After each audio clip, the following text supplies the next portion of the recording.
Good evening, guys, and welcome to episode 3 of Game of Thrones Season 6. I hope y'all are as stoked as I am. Last week we had the amazing discovery that Jon Snow is alive, which I totally called.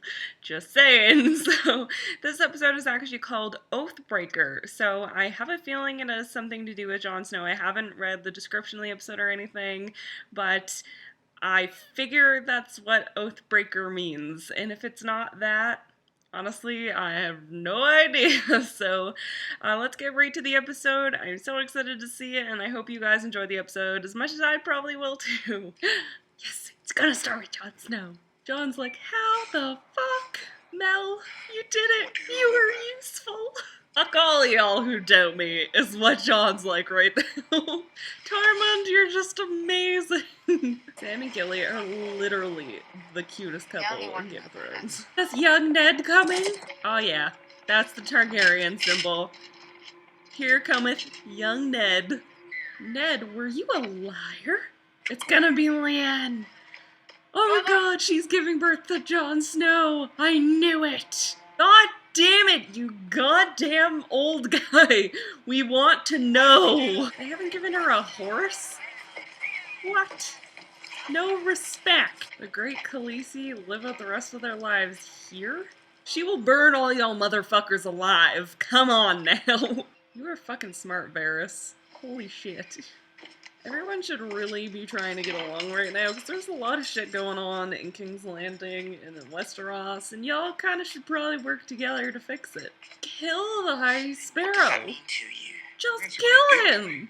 Tommen, don't you start listening to him, I swear to fuck. Arya's getting good! And girl train. Rickon!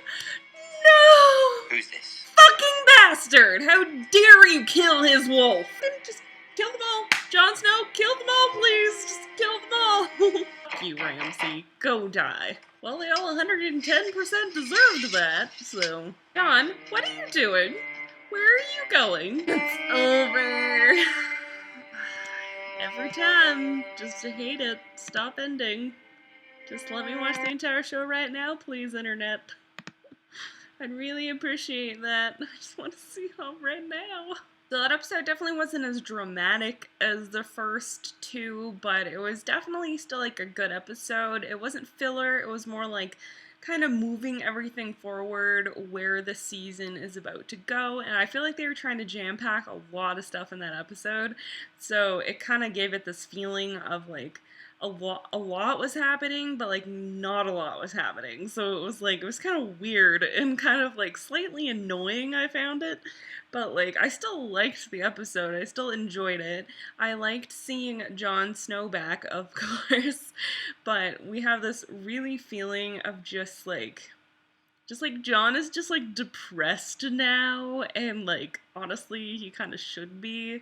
And it's hard to say like where I think Jon's storyline is gonna go this season now, because now that he's not, you know, King of Castle Black anymore, or Commander obviously, but now that he's not ruling Castle Black, I'm not sure what he's gonna do. I feel like he might hook up with like the wildlings and stuff, and he might stay with Tormund and them, but Jon Snow was just such this person who kept them all together and really united them. And honestly, that was just like, it's just, they need him, and I hate that he's leaving, but I feel like he needs to go on this like quest to like find himself or some shit, or at least I feel like that's what they're going to go, or what they're going to do with this season with Jon. I don't know what he's gonna do. I really feel like they need him at Castle Black, so it's kind of annoying that he's gonna leave. So I feel like what they were doing for the big reveal this episode last minute was showing Rickon and I don't know why I can't remember her name, but the wildling that's with him, for some reason I want to call her Yara, but Yara is Theon's sister, so not sure where I'm getting that from. But anyway, those two showed back up, and of course now they're in Ramsay's care. Yay! Fun time at Ramsay's. Not. Like, maybe I just want Jon Snow to just take some wildlings, go take back Winterfell. That would just be great. That would be so helpful. But then as soon as they knew that Rickon was there, he'd be like, well, obviously we can't invade now because then they're just going to kill Rickon. Like, it's just so frustrating. Like, I just want someone to murder Ramsay so badly. Like, just kill him. Just get it over with. But somehow he keeps surviving. And now that Ramsay was talking about possibly going to Castle Black, but it's like, now Jon's not even going to be there, so it's not even going to really matter, so... Fuck you, Ramsay. Just fucking kill yourself. And of course, Sansa is working her way to Castle Black, and by the time she gets there, Jon's probably not gonna be there.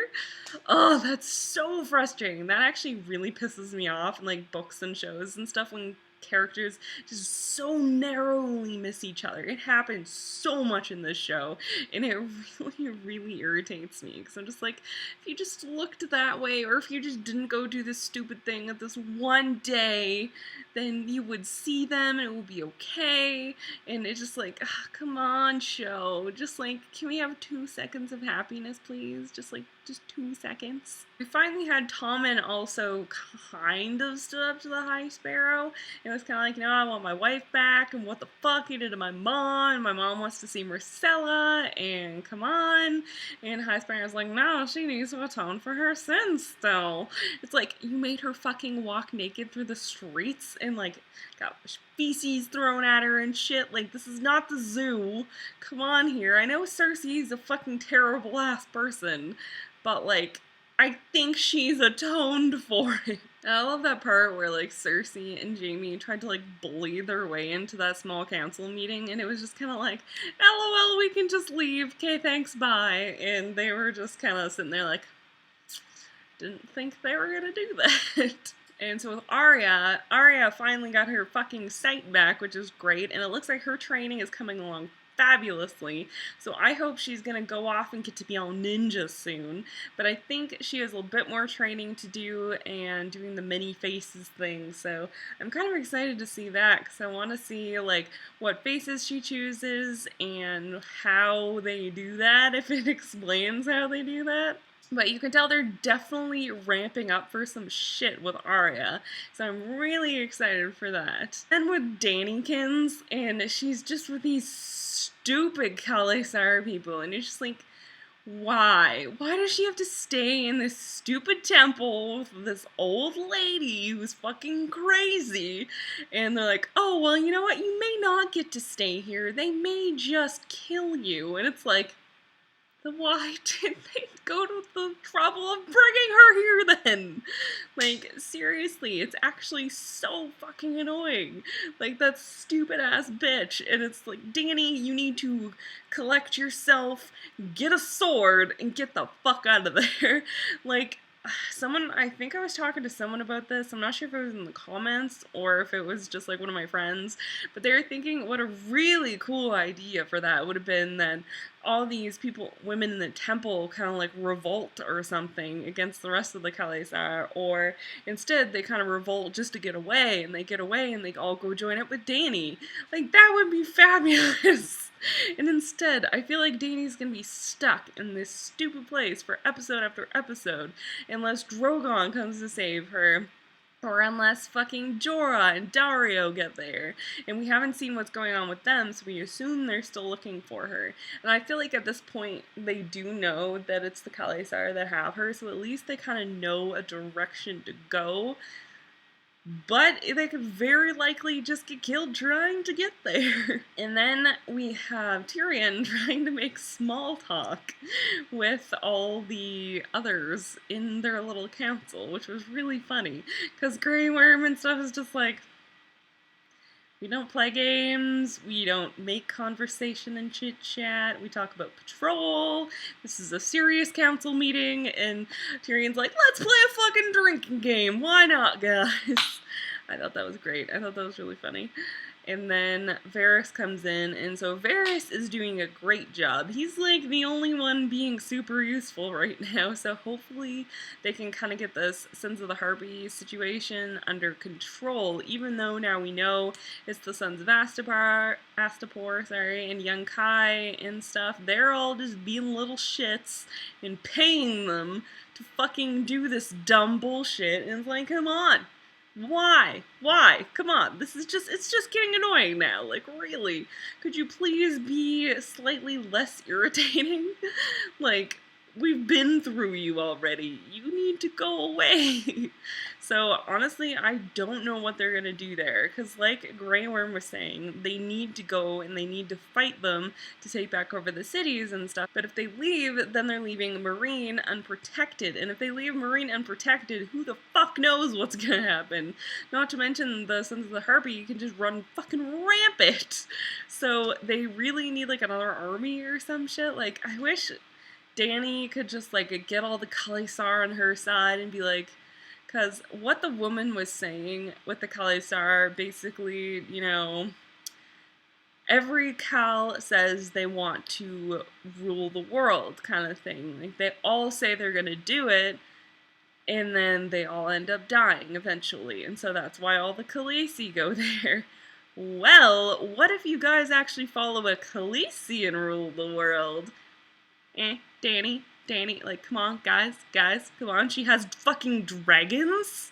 Like, honestly, they should be using Dany to their advantage if they want to rule the world or whatever. Like, dumb. I think the last thing of note that happened that episode was with Bran and Mr. Oldie going dream warg hopping here, and they got to see, you know, little Ned fighting the Targaryen soldiers there, presumably of this little castle thing where we assume Lyanna, is it Lyanna or Lyanna? I forget, but we assume she's in there giving birth, most likely to Jon Snow. I'm putting the money that it's on Jon Snow right now.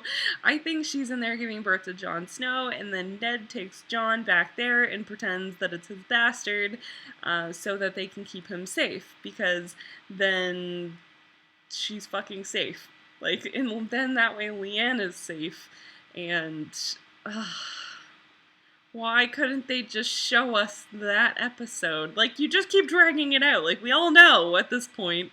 Like, unless it's some huge effing secret here, like, it is definitely just Jon Snow being born. Like, I really don't think it's that big of a stretch. I think that was the episode. I'm trying to think of anything else that happened, and I really don't think anything else really big happened.